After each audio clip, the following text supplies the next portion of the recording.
നമസ്കാരം. ഈ വീഡിയോയിൽ യേശു എന്തുകൊണ്ട് തന്നെ വഴി എന്ന ആ ഒരു പ്രതീകത്തിൽ കൂടെ പരിചയപ്പെടുത്തി എന്ന് മനസ്സിലാക്കാൻ നാം ശ്രമിക്കുകയാണ്. യോഹന്നാൻ്റെ സുവിശേഷം 14-ാം അധ്യായത്തിൻ്റെ 6-ാം വാക്യത്തിൽ യേശു പറയുന്നു, ഞാൻ തന്നെ വഴിയും സത്യവും ജീവനുമാകുന്നു. ഈ ഒരു വീഡിയോയിൽ നമ്മുടെ ശ്രദ്ധ ഒരു വാക്കിൽ മാത്രമാണ്, വഴി. യേശു വഴി ആണ് എന്ന് തന്നെ പരിചയപ്പെടുത്തു. ഞാൻ തന്നെ വഴി. യോഹന്നാൻ്റെ സുവിശേഷം 10-ാം അധ്യായത്തിൽ താൻ വാതിലാണ് എന്ന് യേശു പറയുന്നുണ്ട്. വാതിലും വഴിയും പരസ്പര ബന്ധമുള്ളതാണ് എന്ന് ഞാൻ പറയാതെ നിങ്ങൾക്കറിയാം. എന്തുകൊണ്ടാണ് തന്നെ വഴി എന്ന ആശയത്തിൽ കൂടെ അവതരിപ്പിക്കുന്നത് എന്ന് അന്വേഷിക്കുമ്പോൾ, മാർഗവും, അതായത് വഴി, മാർഗവും മതവും തമ്മിലുള്ള വ്യത്യാസം മനസ്സിലാക്കുവാൻ നാം നിർബന്ധിതരായിത്തീരും. മാർഗം മതമാകുകയില്ല, മതം മാർഗവുമാകുകയില്ല.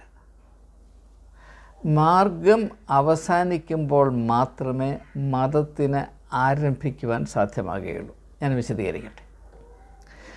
മാർഗം, വേ എന്ന ആ ഒരു ആശയം കൊണ്ട്, അല്ലെങ്കിൽ ആ ഒരു പ്രതീകം കൊണ്ട് ഉദ്ദേശിക്കുന്നത് ചലനാത്മകതയാണ്. നാം വഴിയിൽ തമ്പടിച്ച് നിൽക്കുന്നില്ല, വഴിയിൽ ഒറ്റക്കാല നിൽക്കുന്നതുമില്ല. വഴി സഞ്ചരിക്കാനുള്ളതാണ്, സഞ്ചാരികൾക്കുള്ളതാണ്. ഒരു സഞ്ചാരിയുടെ സ്വഭാവം, അവൻ നിന്നിടത്ത് നിൽക്കുന്നില്ല, അവൻ മുൻപോട്ട് പോകുന്നു, അവൻ പുരോഗമിക്കുന്നു. കാരണം അവന് ഇപ്പോഴായിരിക്കുന്ന അവസ്ഥയ്ക്ക് അപ്പുറത്ത് സ്ഥിതി ചെയ്യുന്ന ഒരു ലക്ഷ്യമുണ്ട്. ആ ലക്ഷ്യത്തിലേക്ക് നിരന്തരം പുരോഗമിക്കുവാനുള്ള, മുൻപോട്ട് പോകുവാനുള്ള കടമ തിരിച്ചറിയുന്നവനാണ് സഞ്ചാരി. അപ്പോൾ അങ്ങനെയുള്ളവർക്ക് മാത്രമേ മുൻപോട്ട് പോകുവാൻ, തങ്ങളായിരിക്കുന്ന അവസ്ഥയിൽ നിന്ന് അഭികാമ്യമായ, എന്നാൽ ഇപ്പോൾ പ്രാപിക്കാൻ കഴിഞ്ഞിട്ടില്ലാത്ത, ഇനിയും പ്രാപിക്കേണ്ടിയിരിക്കുന്ന മഹനീയമായ ഒരു ലക്ഷ്യത്തിലേക്ക് പുരോഗമിക്കുവാൻ, പ്രയാണം ചെയ്യുവാൻ, മുന്നേറുവാൻ താല്പര്യമുള്ളവർക്ക് വേണ്ടിയാണ് യേശു ലോകത്തിലേക്ക് വന്നത്. അല്ലെങ്കിൽ അങ്ങനെയുള്ള അഭികാമ്യമായ ഒരു ലക്ഷ്യം നിങ്ങൾക്കുണ്ട്, അത് നിങ്ങൾക്ക് പ്രാപിക്കേണ്ട ആവശ്യമുണ്ട്. നിങ്ങൾ ഇപ്രകാരം ഇവിടെ കിടന്നു പോയാൽ പട്ടുപോകും. അത് സംഭവിക്കാതെ നിങ്ങൾ മുൻപോട്ട് പോകണം. ദൈവം നിങ്ങൾക്ക് വിഭാവന ചെയ്ത അവസ്ഥ ഇതല്ല. അത്ഭുതകരമായ സാധ്യതകൾ നിങ്ങളുടെ ഉള്ളിൽ ഇപ്പോൾ ഉറങ്ങിക്കിടപ്പുണ്ട്. അത് നിങ്ങൾക്ക് അനുഭവവേദ്യമാകണമെങ്കിൽ നിങ്ങളിപ്പോൾ ആയിരിക്കുന്ന അവസ്ഥയിൽ നിന്ന് മുൻപോട്ട് പോകണം. അങ്ങനെ മുൻപോട്ട് പോകുവാനുള്ള ഏറ്റവും അഭികാമ്യമായ, ആശാവഹമായ, ആവേശം ജനിപ്പിക്കുന്ന ആഹ്വാനമാണ് നസ്രയനായ യേശു എന്നാണ് ഒരു യുവാവായപ്പോൾ മുതലേ ഞാൻ മനസ്സിലാക്കിയത് എന്ന് ഈ സമയത്ത് അറിയിച്ചു കൊള്ളട്ടെ. അതിൻ്റെ പലവിധമായ സൂചനകൾ. അപ്പോൾ എന്തുകൊണ്ടാണ് ഈ മുൻപോട്ടുള്ള പോക്ക് യേശുവിൻ്റെ വ്യക്തിത്വത്തിൻ്റെ ആധികാരികതയാണ് എന്ന് യേശു തന്നെ വെളിപ്പെടുത്തുവാൻ കാരണം? ഇവിടെ നാം പ്രത്യേകമായി മനസ്സിലാക്കേണ്ട കാര്യം, യേശു ജീവൻ്റെ മർമ്മമാകുന്നു എന്നുള്ളതാണ്. അതുകൊണ്ടാണ് യോഹന്നാൻ്റെ സുവിശേഷത്തിൽ യേശുവിനെ ജീവൻ്റെ വെളിച്ചം, ദ ലൈറ്റ് ഓഫ് ലൈഫ് എന്ന് ചിത്രീകരിക്കുന്നു. യേശു ജീവൻ്റെ വെളിച്ചം എന്ന് പറയുന്നു. നമുക്കറിയാം, വെളിച്ചവും ചലനാത്മകമാണ്, ജീവനും ചലനാത്മകമാണ്. Life is dynamic, light is also dynamic. ജീവിതത്തിൽ നിന്ന് ചലനാത്മകത എപ്പോൾ നിലച്ചു പോകുന്നുവോ ആ അവസ്ഥയുടെ പേരാണ് മരണം. ജീവനും മരണവും തമ്മിലുള്ള വ്യത്യാസം, ജീവനിൽ ചലനാത്മകതയുണ്ട്, മരണത്തിൽ ചലനമില്ല, നിശ്ചലതയാണ്. നമ്മുടെ ശരീരം മരിക്കുന്നതിന് മുൻപേ നമ്മുടെ വ്യക്തിത്വം മരിക്കുവാൻ ഉള്ള സാധ്യതയുണ്ട്. മാത്രവുമല്ല, അങ്ങനെ വ്യക്തിത്വത്തിൽ മരണത്തിൻ്റെ മർമ്മം ഏറ്റുവാങ്ങിയ ഒരു സൃഷ്ടിയുടെ അംശങ്ങളാണ് നാം. ആദാമിനോടും ഹവ്വായോടും ദൈവം പറഞ്ഞു, നീ ഈ വൃക്ഷത്തിൻ്റെ ഫലം തിന്നരുത്, തിന്നുന്ന നാൾ നീ മരിക്കും. അത് ശരീരത്തിൻ്റെ മരണത്തെ പറ്റിയല്ല, വ്യക്തിത്വത്തിൻ്റെ മരണത്തെ പറ്റിയാണ്. എന്താണ് വ്യക്തിത്വത്തിൻ്റെ മരണം? ഞാൻ ആയിരിക്കുന്ന അവസ്ഥയിൽ നിന്ന് ഒരു ഇഞ്ച് മുൻപോട്ട് പോകുവാൻ എനിക്ക് മനസ്സില്ല. എനിക്കിവിടെ ഇരിക്കുന്നതാണ് ഏറ്റവും നല്ല അനുഗ്രഹം. ഞാനിവിടെ അള്ളിപ്പിടിച്ച് ഇരുന്നു കൊള്ളാം. എൻ്റെ മുൻപിൽ ഞാനിപ്പോൾ ആയിരിക്കുന്ന അവസ്ഥയേക്കാൾ വളരെയധികം മാഹാത്മ്യമുള്ള അഭികാമ്യമായ അവസ്ഥകളൊക്കെ ഉണ്ട് എന്നൊക്കെ നിങ്ങൾ പറയുന്ന വെറും കടങ്കഥകളാണ്. ആ കഥകൾ പറഞ്ഞ് എന്നെ പറ്റിക്കാൻ നിങ്ങൾ നോക്കണ്ട. അതിലൊന്നും എടുത്തു ചാടുന്ന ആളല്ല ഞാൻ. എനിക്കിപ്പോൾ ഇവിടെ ഇരിക്കാൻ നല്ല സീറ്റുണ്ട്, അതിൻ്റെ ചെറിയ ചെറിയ ആനുകൂല്യങ്ങൾ ഞാൻ ആസ്വദിക്കുന്നുണ്ട്. അത് മതി. എനിക്കപ്പുറത്തുമില്ല, ഇതിനപ്പുറത്ത് വലിയ ആനുകൂല്യം വേണ്ട, വലിയ ദർശനമൊന്നും വേണ്ട. നിങ്ങൾക്ക് വേണേൽ പോയിക്കോ, ഞാനിവിടെ ഇരുന്നു കൊള്ളാം. പരമ്പരാഗതമായ അപ്പനപ്പൂപ്പന്മാർ ഇതാണ് ചെയ്തത്, അതിനപ്പുറത്തോട്ട് നോക്കാൻ എനിക്ക് മനസ്സില്ല എന്ന് പറയുന്ന ആ മനോഭാവമാണ്, ആ അവസ്ഥയാണ് വ്യക്തിത്വത്തിൻ്റെ മരണം. നമുക്കറിയാം, ജീവൻ്റെ ആധാരം ഈ ചലനാത്മകതയാണ്. ശ്വാസം, നാം ശ്വാസത്തെ ഒന്ന് ശ്രദ്ധിച്ചാൽ ആ മർമ്മം മനസ്സിലാകും. ഒരിക്കലും നിശ്ചലമായിരിക്കുന്നില്ല. നമ്മുടെ ശരീരത്തിൽ രക്തമോടുന്നത് ഒരിക്കലും വിശ്രമിക്കാതെ ജോലി ചെയ്യുന്ന ഹൃദയം എന്ന് പറയുന്നൊരു അവയവം ഉണ്ടായിട്ടാണ്. അത് ചലനാത്മകതയാണ്. ആ ചലനാത്മകത നശിക്കുമ്പോൾ മനുഷ്യൻ മരിച്ചു പോകുന്നു. ഹൃദയത്തുടിപ്പുകൾ ഇല്ലാതെയാകുമ്പോൾ അത് മരണമാണ്, നമുക്കറിയാവുന്ന കാര്യമാണ്. ഇത് വ്യാപകമായ ഒരു സൂചനയാണ് എന്ന് പലപ്പോഴും നാം ആക്കുന്നില്ല. ഇപ്പോൾ ഉദാഹരണമായിട്ട്, ഞാൻ വിദ്യാഭ്യാസ മേഖലയിൽ സേവനം ചെയ്ത വ്യക്തിയാണ്. എന്നെ സംബന്ധിച്ചിടത്തോളം വളരെ സങ്കടകരമായൊരവസ്ഥ, മനുഷ്യൻ ബൗദ്ധികമായി മരിക്കുന്നു. എങ്ങനെയാണ് മനുഷ്യൻ ബൗദ്ധികമായി മരിക്കുന്നത്? കോളേജിൽ പഠിച്ചു, സ്കൂളിൽ പഠിച്ചു, ഡിഗ്രി കിട്ടി, ജോലി കിട്ടി, അന്ന് പുസ്തകം അടച്ചു.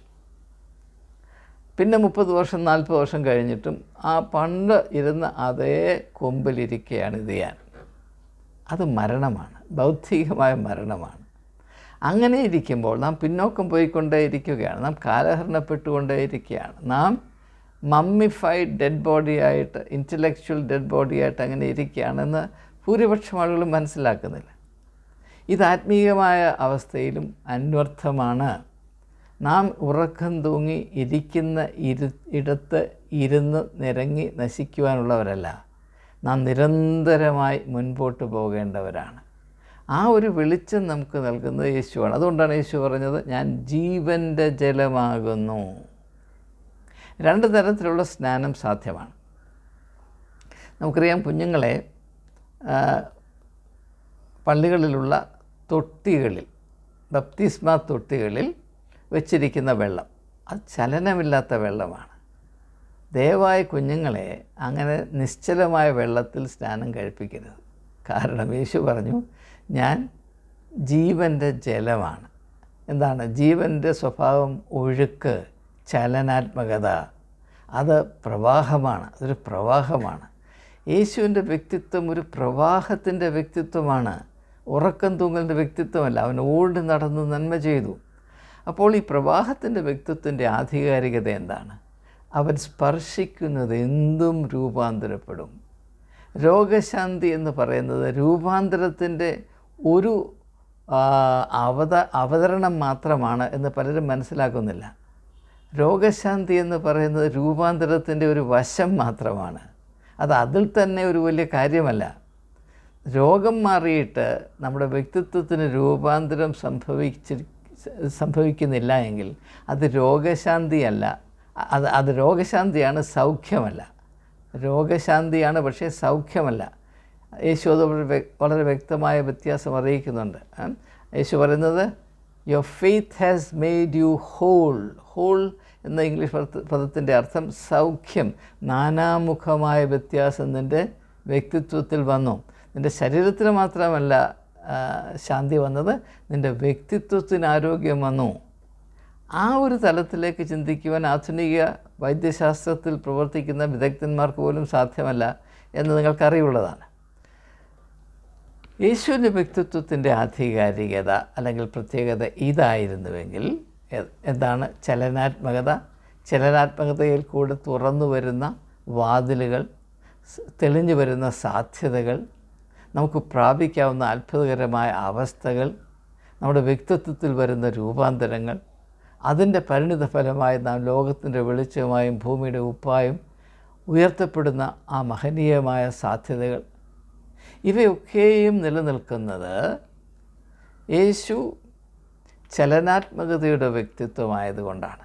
അതുകൊണ്ട് തന്നെ യേശുവിനെ ഒരു സ്ഥലത്ത് കൊണ്ട് കുടിയിരുത്തുവാനോ ഒരു വ്യവസ്ഥിതിയുടെ ഉള്ളിൽ കൊണ്ട് തളച്ച് ഇടുവാനോ ചില സംവിധാനങ്ങളുടെ സൗകര്യത്തിന് പ്രയോജനപ്പെടുന്ന ഉപകരണമായി ഉപയോഗിക്കുവാനോ സാധ്യമല്ല. ചലനാത്മകതയുടെ രാജാവിനെ മരണതുല്യമായ നിശ്ചലതയുടെ അടയാളമായി അധപ്പതിപ്പിക്കുന്നതാണ് യേശുവിൻ്റെ വ്യക്തിത്വത്തോട് കാട്ടാവുന്ന ഏറ്റവും വലിയ ക്രൂരതയും അവഹേളനവുമെന്ന് കർത്തൃനാമത്തിൽ ഞാൻ ഏവരെയും അറിയിച്ചു കൊള്ളട്ടെ. ഇത് ഒരു വശത്ത് നിൽക്കെ ഇത് യേശുവിൻ്റെ മാർഗത്തിൻ്റെ ഒരു പ്രത്യേകതയാണ് എന്ന് നാം മനസ്സിലാക്കിയിരിക്കെ, ഇതിനെപ്പറ്റി അധികമായി നമുക്ക് മനസ്സിലാക്കാനോട് തൽക്കാലം ആമുഖമായി ഇത്രമാത്രം മതിയാകുന്നതാണ്. ഇനി മതത്തിൻ്റെ സ്വഭാവത്തിലേക്ക് നമുക്ക് നോക്കാം. മതത്തിൻ്റെ പ്രത്യേകത എന്താണ്? നിങ്ങൾ ഏത് മതവും ശ്രദ്ധിച്ചു നോക്കൂ, എല്ലാ മതത്തിലും അനിവാര്യമായി നിങ്ങൾക്ക് കാണാവുന്ന ഒരു പ്രത്യേകത, മതം എപ്പോഴും പുറകോട്ട് തിരിഞ്ഞു നോക്കുന്നതാണ്. മതത്തിൻ്റെ എല്ലാ സമ്പത്തും പണ്ട് കാലത്തുണ്ടായതാണ്. മതത്തിൻ്റെ ലക്ഷ്യം പുറകോട്ടാണ്. മുൻപോട്ടോടുമ്പോഴും നാം പുറകോട്ട് നോക്കിയാണ് ഓടേണ്ടത്. ലോത്തിൻ്റെ ഭാര്യ, മതം നമ്മളെ കൊണ്ടെത്തിക്കുന്ന അവസ്ഥ ലോത്തിൻ്റെ ഭാര്യയാണ്, പുറകോട്ട് നോക്കി. മുൻപോട്ട് പ്രയാണം എന്നൊക്കെ പറഞ്ഞാലും മതത്തിലുള്ള എല്ലാ വസ്തുക്കളും, മതം അഭിമാനം കൊള്ളുന്ന എല്ലാ സിദ്ധികളും തന്ത്രങ്ങളും അല്ലെങ്കിൽ സമ്പത്തും നിധിയും എല്ലാം അങ്ങ് പുറകിലാണ്. അതുകൊണ്ട് ഒരിക്കലും ഒരു വിശ്വാസി, ഈ മതത്തിൻ്റെ ചട്ടക്കൂടിൽപ്പെട്ട് ഒതുങ്ങി നിൽക്കുന്ന ഒരു വിശ്വാസി അവൻ്റെ വ്യക്തിത്വത്തിൽ വളർച്ച പ്രാപിക്കുവാൻ അവകാശം പ്രാപിക്കുന്നവനല്ല, അങ്ങനെ ആവശ്യമുണ്ട് എന്ന ബോധ്യം പോലും പ്രാപിക്കുവാൻ സാധ്യതയുള്ളവനല്ല. അവൻ എപ്പോഴും മാമൂലിനെ അള്ളിപ്പിടിക്കുകയും നൂറ്റാണ്ടുകളായി യാന്ത്രികമായി ആവർത്തിക്കപ്പെട്ടുകൊണ്ടേയിരിക്കുന്ന പ്രക്രിയയിൽ മാത്രം അവൻ്റെ ഭക്തി ഒതുക്കി നിർത്തിയിട്ട് ജീവിക്കുന്ന ദൈവത്തോട് കൂടെ സഞ്ചരിക്കുവാൻ, to walk with the living God, ആ പ്രത്യേകതയുള്ള അനുഭവത്തോട് അടുത്തു വരുവാൻ പോലും, ഒരു നാലയലത്ത് വരുവാൻ പോലും അവൻ അവകാശം സ്ഥാപിതമായ മതം അനുവദിക്കുകയില്ല എന്നതാണ് സത്യം. അത് നിങ്ങളുടെ ഓരോരുത്തരുടെയും അനുഭവമാണ്. അതുകൊണ്ട് ഞാൻ കൂടുതലായി ഇലസ്ട്രേറ്റ് ചെയ്യേണ്ട ആവശ്യമില്ല എന്ന് ഞാൻ കരുതുകയാണ്. നിങ്ങൾ ദയവായി ഒന്ന് തിരിഞ്ഞു നോക്കൂ. നിങ്ങളായിരിക്കുന്ന അവസ്ഥയിൽ നിന്ന് നിങ്ങളുടെ ഓരോരുത്തരുടെയും വ്യക്തിത്വത്തിൽ ഉള്ളടങ്ങിയിരിക്കുന്ന അത്ഭുതകരമായ സാധ്യതകൾ നിങ്ങൾ തിരിച്ചറിഞ്ഞ് ആ ദിശയിലേക്ക് നിങ്ങൾ മുന്നേറുകയും വളരുകയും ചെയ്യണമെന്ന് നിങ്ങളെ ഉത്ബോധിപ്പിക്കുകയും അതിന് സഹായകരമായ വിധത്തിൽ ഒരു ദൗത്യം, ഒരു മിനിസ്ട്രി രൂപീകരിക്കുകയും ചെയ്തിട്ടുള്ള ഏതെങ്കിലും ഒരു സഭയെ നിങ്ങൾക്ക് ഒന്ന് കാണിച്ചു തരാമോ? യേശു എന്തുകൊണ്ടാണ് താലന്തുകളുടെ ഉപമ നമ്മോട് അറിയിച്ചത്? ഈ താലന്തുകളുടെ ഉപമകൾ നോക്കുമ്പോൾ അതിൽ ഏറ്റവും പ്രധാനമായ, ഏറ്റവും ആദ്യമായി നമ്മുടെ ശ്രദ്ധ പതിയേണ്ടത് നല്ലവരും വിശ്വസ്തരുമായ ദാസന്മാരെന്ന് ആ നല്ല യജമാനൻ അംഗീകരിക്കുന്ന വ്യക്തികളുടെ പ്രത്യേകത എന്താണ്? അവരുടെ ചലനാത്മകതയാണ്. അവരെപ്പറ്റി പറയുന്നത് അവർ ഉടനെ പോയി അവർക്ക് നൽകിയ താലന്തുകളെ ഉപയോഗിച്ച് അവയെ വർദ്ധിപ്പിച്ചു. ദുഷ്ടനായ ദാസനോ, അവൻ പോയി കുഴിച്ചിട്ടു. അത് മരണത്തിൻ്റെ ഒരു ചിത്രീകരണമല്ലയോ? നാം ശവത്തെ അല്ലയോ കുഴിച്ചിടുന്നത്? ദൈവം നമുക്ക് നൽകിയിട്ടുള്ള താലന്തുകളെ കുഴിച്ചിടുവാൻ പറ്റിയ ഏറ്റവും നല്ല ശവക്കോട്ടയാണ് ഈ മതസംവിധാനങ്ങൾ. ഇത് വലിയ അപകടമാണ്. ഇത് തിരിച്ചറിയുവാൻ നിങ്ങൾ പ്രത്യേകം ശ്രദ്ധിക്കണം.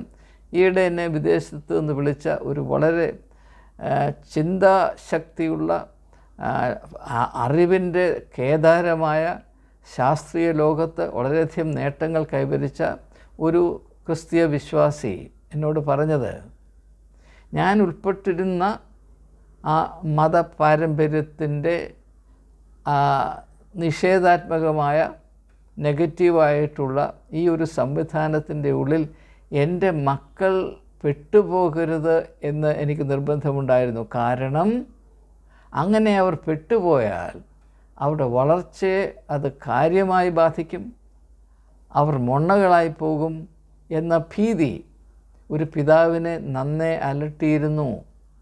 അതുകൊണ്ട് അദ്ദേഹം തൻ്റെ മക്കളെ ഈ മതപരമായ പാരമ്പര്യം അടിച്ചേൽപ്പിക്കുന്നതിൽ നിന്ന് തന്നെ പിന്തിരിപ്പിച്ചു. ഇത് നമ്മുടെ ശ്രദ്ധയെ അർഹിക്കുന്ന ഒരു യാഥാർത്ഥ്യമാണ്. പക്ഷേ മാതാപിതാക്കളായ നമ്മളിൽ അനേകം ആളുകൾ ഞാൻ ഉൾപ്പെടെ അനേകം ആളുകൾ നമ്മുടെ കുഞ്ഞുങ്ങളോട് വലിയ അപരാധം ചെയ്തിട്ടുണ്ട്. ഞാൻ അതിനെ സൂചിപ്പിച്ച് മറ്റൊരു വീഡിയോ ചെയ്തതുകൊണ്ട് ഞാൻ അതിൻ്റെ ഉള്ളടക്കങ്ങളുടെ ആവർത്തിക്കുന്നില്ല.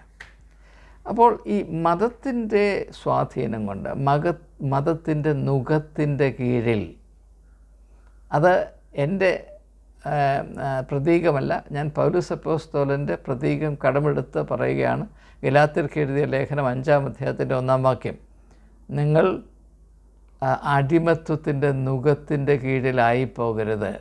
ഈ നുഖം എന്നത് നമ്മുടെ ശ്രദ്ധയെ അർഹിക്കുന്ന ഒരു പ്രതീകമാണ്. എന്താണ്? ചലനമുണ്ട്, പക്ഷേ സ്വാതന്ത്ര്യമില്ല. അത് ചലനാത്മകതയല്ല. മനുഷ്യൻ്റെ സ്വാതന്ത്ര്യം, മനുഷ്യൻ്റെ ചലനാത്മകത അർത്ഥവത്തായിത്തീരണമെങ്കിൽ അതിൽ സ്വാതന്ത്ര്യമുണ്ടായിരിക്കണം. ഇപ്പോൾ ഒരു കാളവണ്ടിയെ കെട്ടി നുഖം അതിൻ്റെ പുറത്ത് വെച്ചാൽ അത് നടക്കും. പക്ഷെ അതിന് നടന്ന് അതിൻ്റേതായ ലക്ഷ്യമില്ല. അതിനെ മുമ്പോട്ട് അടിച്ച് കൊണ്ടുപോകുന്നത് കാളവണ്ടിക്കാരനാണ്. സ്വന്തമായ യാതൊരു ലക്ഷ്യവും വച്ചു പുലർത്തുവാൻ അവകാശമില്ലാത്ത ഒരു ദുരവസ്ഥയാണ് ഈ കാളയ്ക്ക്. അപ്പോൾ നിങ്ങൾ നുഖത്തിൻ്റെ കീഴിലായി പോകരുത് എന്ന് പറയുമ്പോൾ പൗലോസ് അപ്പോസ്തലൻ എന്താണ് ഉദ്ദേശിക്കുന്നത്? നിങ്ങളുടേതായ ലക്ഷ്യപ്രാപ്തിക്ക് വേണ്ടിയുള്ള ദൈവദത്തമായ നിങ്ങളുടെ സ്വാതന്ത്ര്യം നിങ്ങൾ ആർക്കും ഒരു സംവിധാനത്തിനും അടിയറ വെക്കരുത്. സ്വാതന്ത്ര്യത്തിന് വേണ്ടിയല്ലോ ക്രിസ്തു നിങ്ങളെ വിളിച്ചിരിക്കുന്നത്. അതുകൊണ്ട് ഇനിമേലാൽ അടിമത്വത്തിൻ്റെ നുഖത്തിൻ്റെ കീഴിൽ നിങ്ങളായിപ്പോകരുത് എന്ന് പറയുമ്പോൾ തീർച്ചയായും പൗലോസ് അപ്പോസ്തലൻ ആത്മാവിലാണ് ഈ വാക്കുകൾ സംസാരിക്കുന്നത് എന്നതിനെപ്പറ്റി എനിക്ക് പൂർണ്ണ ബോധ്യമുണ്ട്. എന്നാൽ നിങ്ങളോട് തന്നെ ചോദിച്ചു നോക്കൂ, ഏത് സഭയാണ്, ഏത് സഭാ സംവിധാനമാണ് നമുക്ക് ഇപ്രകാരമുള്ള നമ്മുടെ വ്യക്തിത്വത്തിൻ്റെ പ്രത്യേകത സൂചിപ്പിക്കുന്ന നമ്മുടേതായ ആത്മീയ ലക്ഷ്യത്തിലേക്ക് വളരുവാൻ സ്വാതന്ത്ര്യം നൽകുന്നത്? നിങ്ങൾക്കറിയാം, വളർച്ചയെന്ന് പറയുമ്പോൾ ഒരു മനുഷ്യനെ സംബന്ധിച്ചിടത്തോളവും ഒരു പുരുഷനെ, സ്ത്രീയെ സംബന്ധിച്ചിടത്തോളവും 3 വിവിധ ഭാഗങ്ങളുണ്ട്. വ്യക്തിത്വത്തിൽ കുറഞ്ഞ പക്ഷം 3 തട്ടങ്ങളുണ്ട്, 3 ഭാഗങ്ങളുണ്ട്. മനുഷ്യൻ ചിന്തിക്കുന്നു, മനുഷ്യന് വികാര ജീവിതമുണ്ട്, മനുഷ്യന് ഇച്ഛാശക്തിയുണ്ട്. ചിന്തിക്കുക, വൈകാരികമായി ലോകത്തെ, ജീവിതത്തെ, അനുഭവങ്ങളെ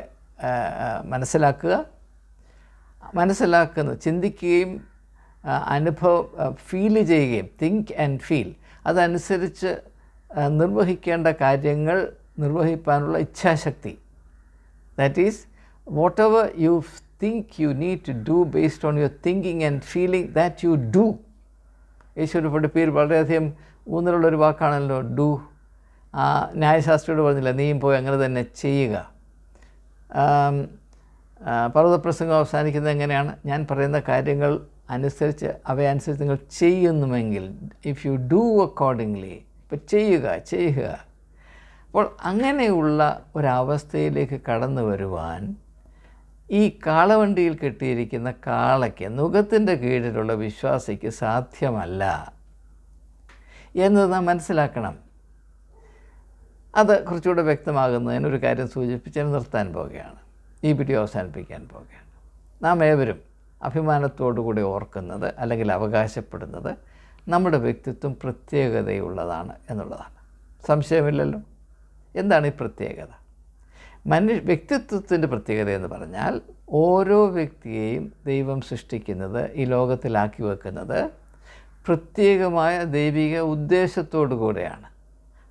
ആത്മീയമായ പ്രത്യേകത ഒരു ആഭരണമല്ല, ഒരു സൂചനയാണ്. എന്താണ് സൂചന? എന്നെപ്പറ്റി, നിങ്ങളെ ഓരോരുത്തരെയും പറ്റി സൃഷ്ടികർത്താവിന് പ്രത്യേകമായ മറ്റാരാലും നിർവഹിക്കാൻ കഴിയാത്ത ഉദ്ദേശമുണ്ട്. അതിന് തക്കതായ സ്വഭാവവിശേഷങ്ങളും കഴിവുകളും പ്രത്യേകതകളും നൽകിയാണ് ഞാൻ നിങ്ങളെ ലോകത്തിൽ ആക്കി വച്ചിരിക്കുന്നത്. ആ ഒരു പ്രത്യേകതയുള്ള വ്യക്തിത്വത്തോട് നീതി പാലിക്കുവാൻ നമുക്ക് ആവശ്യം വേണ്ടതാണ് നമ്മുടെ സ്വാതന്ത്ര്യം. അതുകൊണ്ടാണ് നമ്മുടെ സ്വാതന്ത്ര്യത്തിൻ്റെ അടിത്തറ, നമ്മുടെ വ്യക്തിത്വത്തിൻ്റെ അടിത്തറ സ്വാതന്ത്ര്യം ആയിരിക്കണം എന്ന് ദൈവം തന്നെ നിർബന്ധം പിടിക്കുന്നത്. God has established our personality on the foundation of freedom. അതിനു പകരം നാം മനുഷ്യ സൃഷ്ടിച്ച ചില സംവിധാനങ്ങളുടെ നുകത്തിൻ്റെ കീഴിലാണെന്ന് പറയുമ്പോൾ നാം നമ്മോട് ചെയ്യുന്ന അപരാധം എത്ര വലുതാണ് എന്ന് തിരിച്ചറിയുവാൻ നിങ്ങൾ ശ്രമിക്കണം. ഇത് നമ്മുടെ അവസ്ഥയുടെ ആയിരിക്കുന്ന അവസ്ഥയുടെ ശോചനീയമായ യാഥാർത്ഥ്യങ്ങൾ അനുദിനം നമ്മെ അലട്ടുന്നുണ്ടെങ്കിലും ഇത് നമ്മുടെ വിധിയാണ്. ഇതിനപ്പുറത്ത് യാതൊരു സാധ്യതയുമില്ല. കാരണം യേശുവിൻ്റെ ദർശനത്തെയോ യേശുവിൻ്റെ ഉത്ബോധനത്തെയോ യേശുവെ പ്രകാരം നമ്മെ വിഭാവന ചെയ്യുന്നു അതിനെപ്പറ്റി ബോധമില്ലാത്തത് കൊണ്ട് എൻ്റെ സാധ്യത ഇത് മാത്രമാണ്. ഞാനൊരു സുറിയാനിയായി ജനിച്ചു, സുറിയാനിയായി മരിക്കും. ഞാനൊരു പെന്തക്കോസ്തുകാരനായി ജനിച്ചു, പെന്തക്കോസ്തായിട്ട് മരിക്കും. ഞാനൊരു CSI ആയിട്ട് ജനിച്ചു, CSI ആയിട്ട് മരിക്കും. ഞാനൊരു ദൈവ പൈതലാകേണ്ട ആവശ്യം എനിക്കില്ല. അങ്ങ് ദൈവ പൈതലാകുക എന്ന് പറഞ്ഞാൽ ഇച്ചിരി ബുദ്ധിമുട്ടാണ്. കാരണം ഞാനിപ്പോൾ സുഖമായിട്ട് ഇവിടെ ഉറക്കം തൂങ്ങിയിരിക്കുന്നു. ദൈവപുത്രനായാൽ ഞാൻ ദൈവത്തിൻ്റെ തുറന്നുകൊണ്ടേയിരിക്കുന്ന ദൗത്യത്തിൽ പങ്കാളിയാകണം. അത് ചില മെനക്കേടുള്ള പണിയാണ്. അതൊക്കെ നല്ലത് ഈ ആലസ്യം പൂണ്ടിങ്ങനെ ഇരിക്കുന്നതാണ് എന്ന ഒരു കാഴ്ചപ്പാട് നമ്മൾ സൃഷ്ടിച്ച് വെച്ചിരിക്കുകയാണ്. നമ്മുടെ ചില്ലറ കാര്യങ്ങളൊക്കെ സഭയുടെ അവതരണം കൊണ്ട് നടക്കുന്നുണ്ട്. അത് പ്രാപിക്കത്തൊക്കെ വേണം. മാനമര്യാദയ്ക്ക് ഓച്ഛാനിച്ചൊക്കെ നിന്നാൽ നമ്മുടെ കാര്യം കഴിക്കാം. ഇതിനപ്പുറത്തൊരു ദർശനം പ്രാപിപ്പാൻ നമുക്ക് കഴിയുന്നില്ല എന്ന് പറയുമ്പോൾ നമ്മുടെ അടിമത്രം ഇത്ര ഭീകരമാണ് എന്ന് നാം മനസ്സിലാക്കുക. അതുകൊണ്ട് യേശുവിൻ്റെ മാർഗവും മതവും തമ്മിൽ അജഗജാന്തര വ്യത്യാസം, രാത്രിയും പകലും പോലെ വ്യത്യാസമുണ്ട്. ഇത് രണ്ടും രണ്ട് വ്യത്യസ്തമായ മർമ്മമാണ്. ഇത് തമ്മിൽ ഒരു വിധത്തിലും ഒന്നായി ചേരുവാൻ സാധ്യമല്ല. പക്ഷേ ചെറുപ്പം മുതലേ നമ്മെ പഠിപ്പിച്ചു വച്ചിരിക്കുന്ന മാരകമായ കള്ളം, അസത്യം എന്താണ്? ഇത് രണ്ടും ഒന്നാണ് എന്നുള്ളതാണ്. ദയവായി നിങ്ങൾ ഈ ഭീകരമായ അസത്യത്തെ തിരിച്ചറിയുക. നിങ്ങൾ യേശുവിലേക്ക് മടങ്ങി വരിക. നിങ്ങളുടെ ജീവൻ്റെ മർമ്മവും നിങ്ങളുടെ വ്യക്തിത്വത്തിൻ്റെ വെളിച്ചവും അവനിൽ മാത്രമത്രേ സ്ഥിതി ചെയ്യുന്നത്. അവനിൽ വസിക്കുകയും അവൻ നിങ്ങളിൽ വസിക്കുകയും ചെയ്യുമ്പോൾ മാത്രമേ നിങ്ങൾ യഥാർത്ഥത്തിൽ മനുഷ്യരായിത്തീരുന്നുള്ളൂ. നിങ്ങൾ മനുഷ്യരായി തീർന്നെങ്കിൽ നിങ്ങൾ ലോകത്തിൻ്റെ വെളിച്ചം ആയിരിക്കും, നിങ്ങൾ ഭൂമിയുടെ ഉപ്പായിരിക്കും, യാതൊരു സംശയമില്ല. അപ്രകാരമുള്ള ആവേശജനകമായ ഒരു ലക്ഷ്യം നമ്മുടെ മുമ്പിലുണ്ട് എന്ന് ഞാൻ സ്നേഹിക്കുന്ന നിങ്ങളെ അറിയിക്കുവാനും ആ ലക്ഷ്യപ്രാപ്തിക്ക് വിലങ്ങുതിരിയാൻ നിൽക്കുന്ന ഒന്നിനെയും നിങ്ങൾ സ്വീകരിക്കുകയോ അതിനോട് അടിമത്വ മനോഭാവം പാലിക്കുകയോ ചെയ്യരുത് എന്ന് നിങ്ങളോട് കർത്തൃനാമത്തിൽ വിനീതമായി അപേക്ഷിക്കുവാനും അത്രേ ഈ ധ്യാന പരമ്പര ഞാൻ വിഭാവന ചെയ്തിട്ടുള്ളത്. ഇതിൽ പങ്കെടുക്കുന്ന ഏവരെയും യേശുവിൻ്റെ വെളിച്ചം വഴി നടത്തട്ടെ എന്ന പ്രാർത്ഥനയോടെ ഈ ചിന്തകൾ തൽക്കാലം ഉപസംഹരിക്കുന്നു. ഈ പരമ്പര തുടരുന്നതാണ്.